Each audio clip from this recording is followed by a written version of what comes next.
This article contains affiliate links. We may receive a commission on any sales we generate from it. Learn more. Maya Angelou, who is the subject of tonight's documentary Imagine on BBC4, had a notoriously difficult childhood. One particular incident, when she was just 7 years old, saw her experience a terrible trauma which would play a big part in her life to come.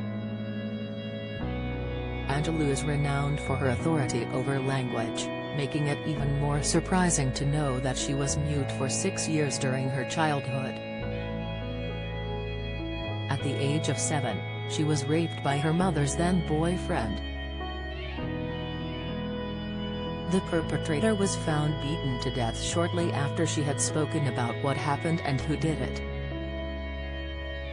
In her autobiography, I Know Why the Caged Bird Sings, Angelou described how the distressing event led her to believe she was the one at fault. She solemnly wrote, "I thought my voice killed him. I killed that man because I told his name." Distraught, she decided she would simply never speak again to avoid bringing harm to anyone else, her family similarly avoiding speaking about the entire incident ever again. Angelou never received support or counseling during her years of mutism. The young poet became depressed and withdrew herself as much as possible, describing herself in that time like an old biscuit, dirty and inedible. She faced endless criticism for her silence during her stay in Arkansas with her grandmother, whom she called Mama. In a 2003 story for the Smithsonian Magazine, Angelou recalled what her grandmother told her at the time: "Sister, Mama don't care what these people say, that you must be an idiot, a moron, 'cause you can't talk. Mama don't care." During this time Angelou found solace in literature and her local library, influencing her love of writing. An even bigger influence was local teacher Bertha Flowers, who helped her find her voice once again. Don't miss, Angelou fiercely enjoyed Flowers' teaching style, and recalled in her autobiography how the teacher had once told her that simply reading was not good enough.